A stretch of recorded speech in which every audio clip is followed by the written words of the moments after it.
Welcome to Homeschool Companion, your source for information, motivation, and inspiration. If you're part of the homeschool community or simply interested in learning more about home-based education, stay tuned. Together we'll examine the latest resources, learning styles, and teaching techniques.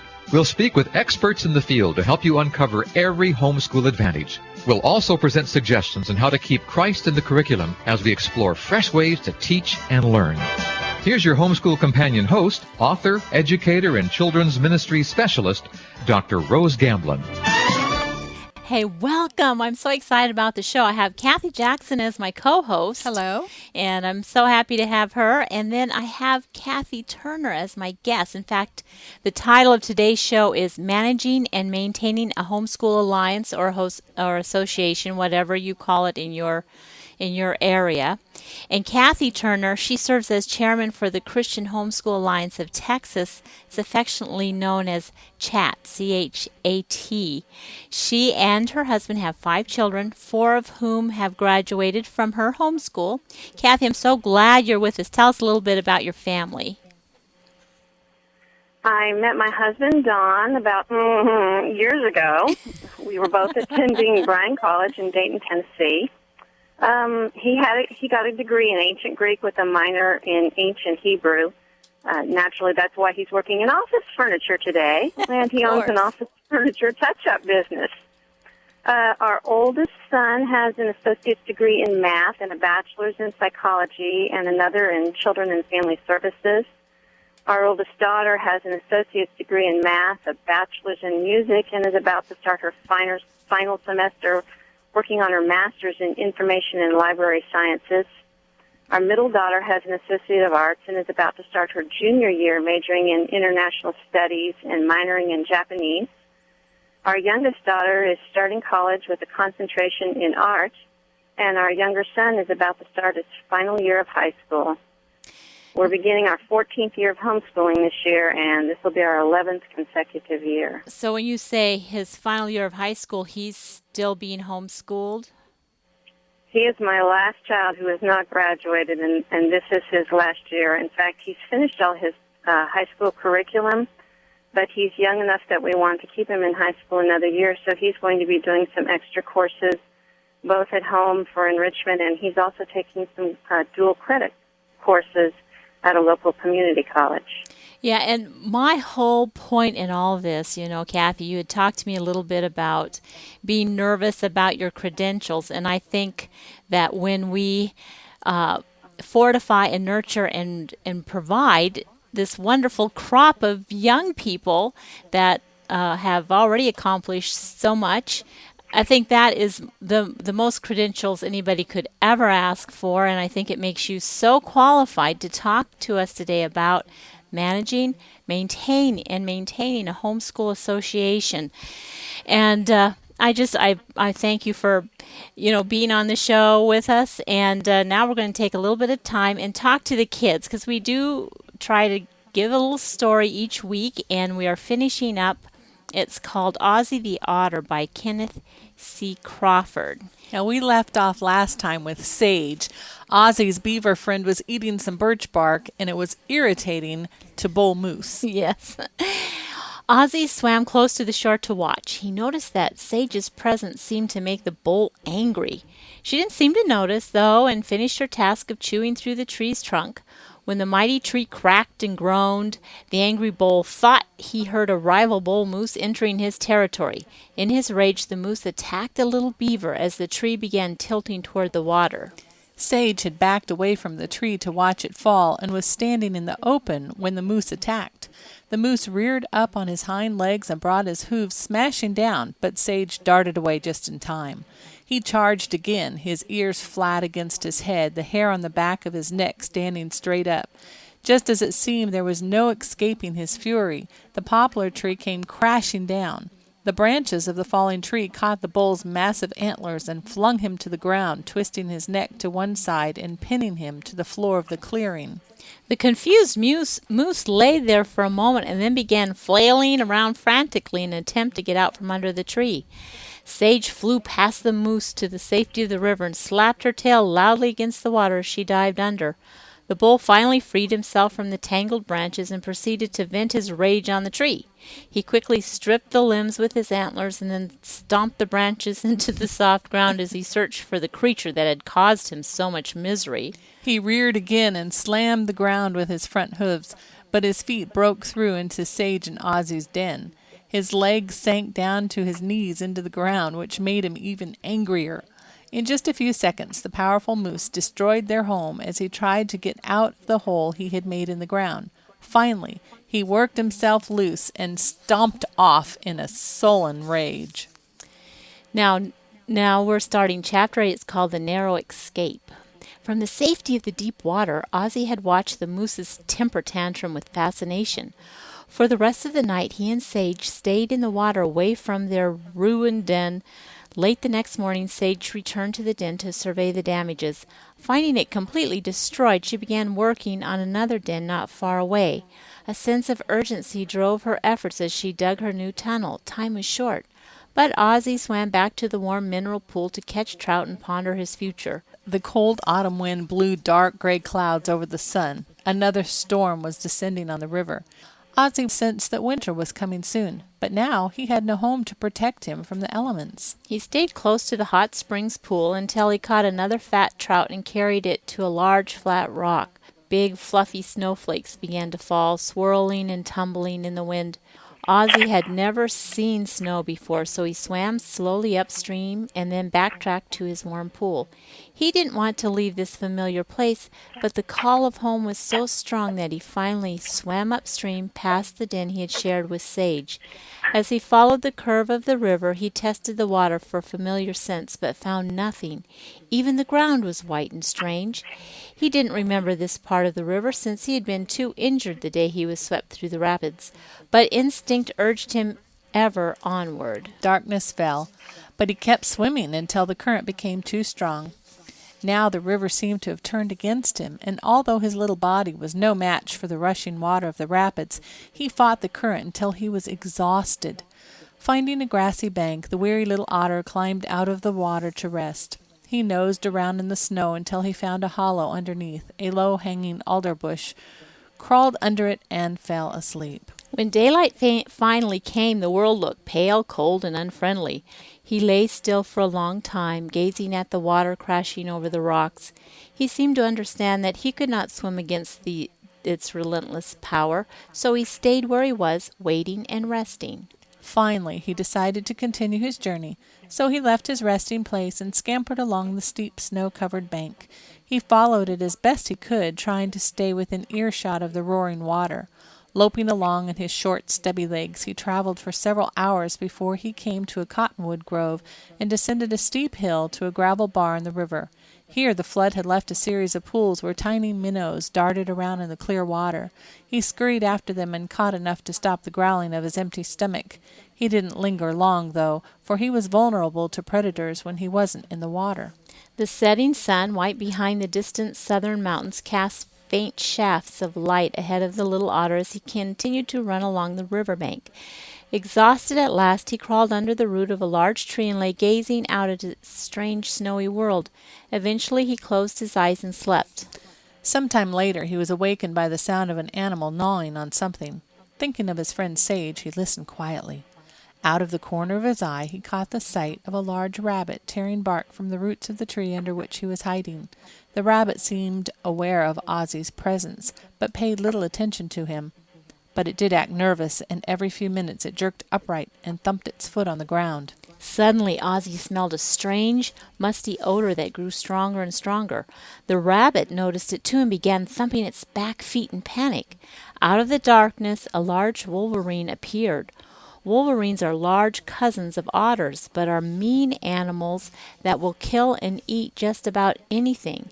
Even grizzly bears avoid adult wolverines. This particular wolverine had been following the rabbit's trail with his keen sense of smell, and now he quickly closed on his prey. And we're gonna pause there because we want you to come back next week. So we try to end at had an exciting spot. So next week we will see what happens. Will the wolverine catch the rabbit or not?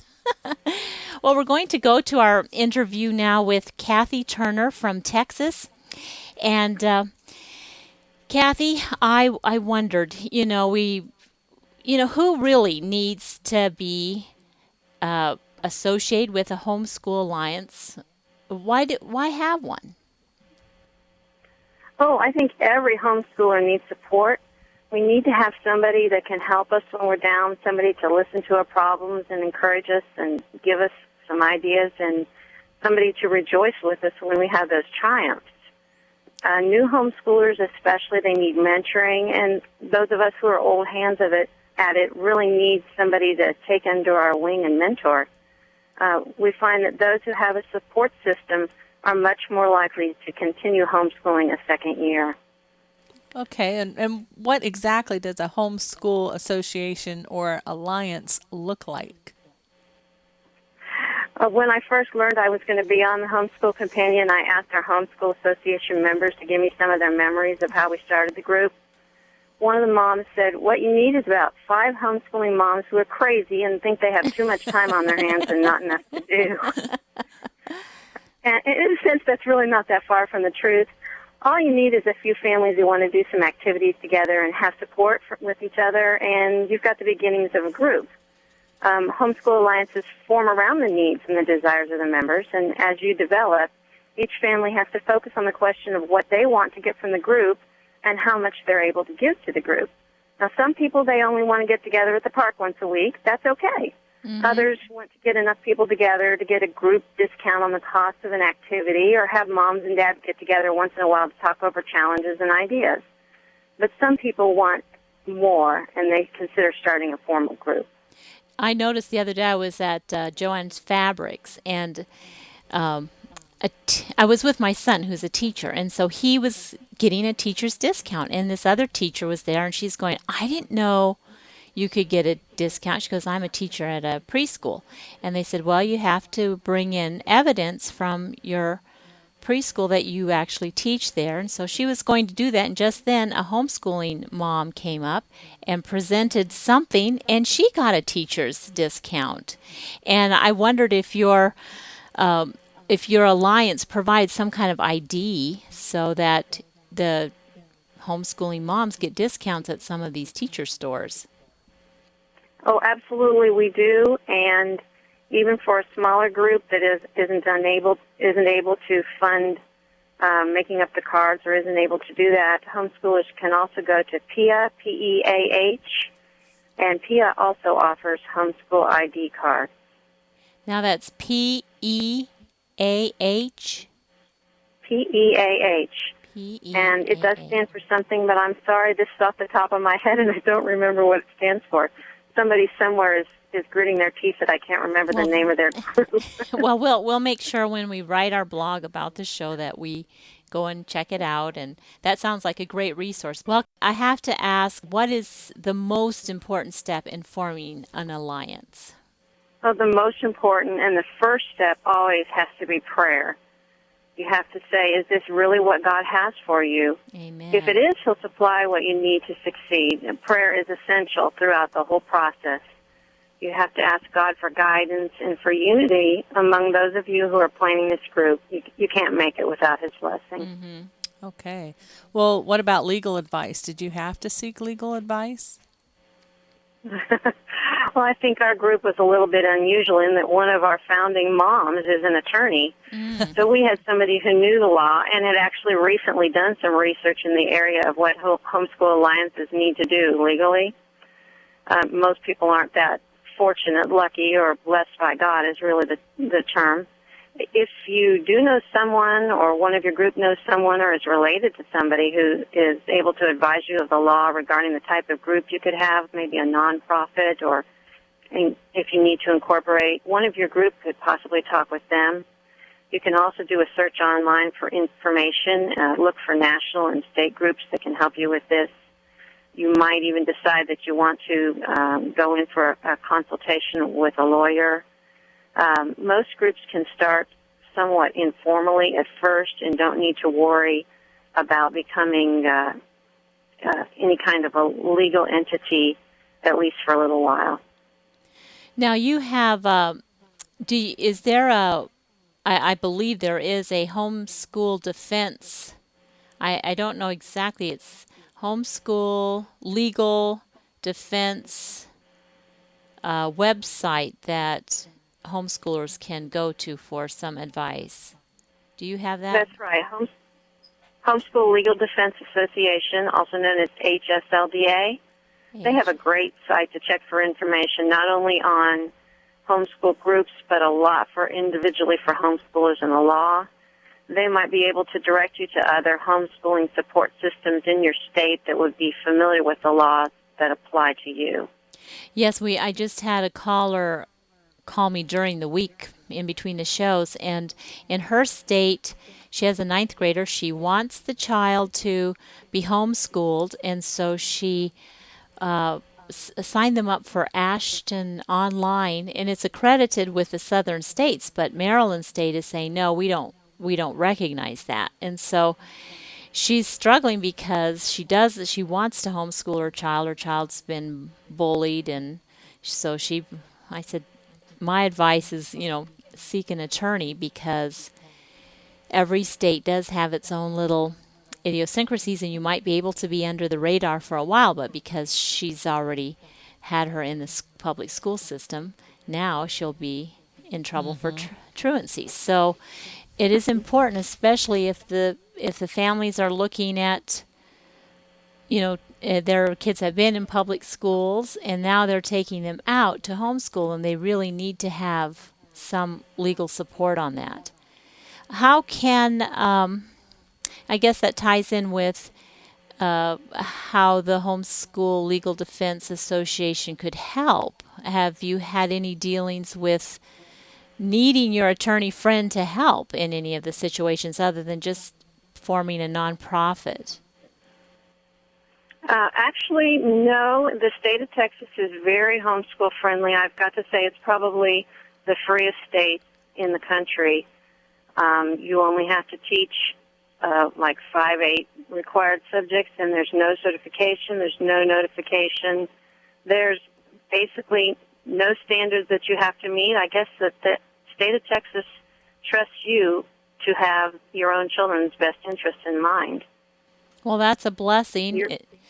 It's not the case in all states, though. But we could say, move to Texas.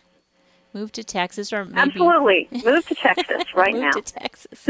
So the state of Texas does have statewide homeschooling support. Then that's right. In Texas, there's statewide support available from the Texas Homeschool Coalition, thsc.org. And in North Texas, I recommend Heart of Texas. That's HEART of TEX.org. Your state and your area might have similar state and regional groups that specialize in supporting homeschool alliances and associations. Both THSC and Heart of Texas have been very active in our state and local governments in working on laws that affect homeschoolers and our freedoms. And we're very grateful for them. They're both excellent, wonderful people. Right. And when I'm thinking about some of the other nations and the struggle that they've had with homeschooling, I really appreciate the freedoms that we have. I went to it was like a town hall meeting with our congressman, and his name is Roscoe Bartlett. And he was saying that they were starting to enact a law about homeschooling that allow states to enforce the law that every teacher had to be every homeschooling parent that was going to homeschool had to be a certified teacher. And the different communities and states that are organized heard about it, and they started calling in to their congressmen and just flooded the lines. And he said that had an impact. The law did not go through. And I think it really does show the power of the homeschool community. And I just, absolutely. You've kind of answered my question. Do all homeschool associations have the same type of governing board? I suppose that they don't. No. You can start out with a simple one family, one vote plan with a president or a chairman, a recording secretary, and a treasurer. But a lot of groups do eventually move to a board of directors, especially if you need to incorporate or if you need to become a nonprofit or want to. my experience is when you get a bunch of families together that have maybe different rules, there can be some kids that are allowed to do something and other kids aren't allowed to do it. How do you deal with that type of conflict? Well, what we have just dealt with that this year. We have set down a little bit more in the written rules of conduct, and of course these are very broad. But things like we found that some families don't have a problem with horseplay. Some families do, and it came to a point where we said, you're going to have to follow these rules, and we don't have very strict rules, but we always try to remember that the laws that God gave us in the New Testament are to love God above ourselves and to love others as ourselves. And that's really a much higher law than what God gave to the Israelites in the Old Testament, because they had specific rules, and if it wasn't touched by a rule, it was fine. But we find that loving others as yourself is much more all-encompassing and gives you a different attitude totally. It's not following a rule, but it's loving that person and taking into consideration how your action might affect them. It's wonderful to put it on paper, to say this is how it's going to be, but what happens when the rules are broken? How do you deal with that? We talk to that child and we talk to the parent, because we are an alliance of independent schools. In Texas, a homeschool is legally a private school. So we are a group of separate entities that have come together, that have aligned ourselves to give each of our separate schools extra opportunities that wouldn't be available through our own private schools. So we take that problem and we take it back to their school, to their family, their parents, and explain to them what their child has been doing, and explain what we need to see in terms of behavior. And if necessary, that child on occasion may be asked to sit out the rest of that year's program until we've seen, or do some type of service or learning exercises before we will talk with them and see how their attitude has changed and allow them to return to those activities. We do have a dress code. It's up until now it's been based on modesty, but because our board felt that we had some issues with some families having a different definition of modesty than other families did. I understand.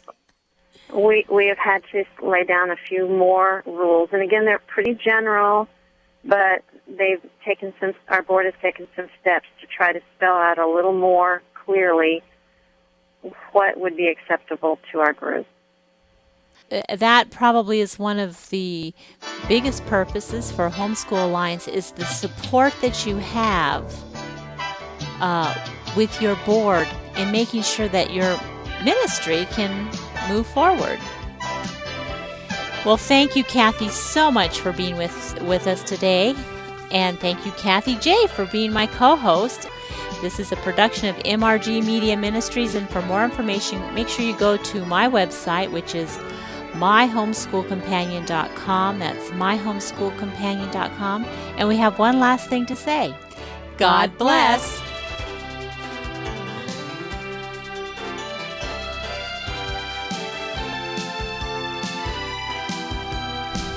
You have been listening to Homeschool Companion, a production of MRG Media.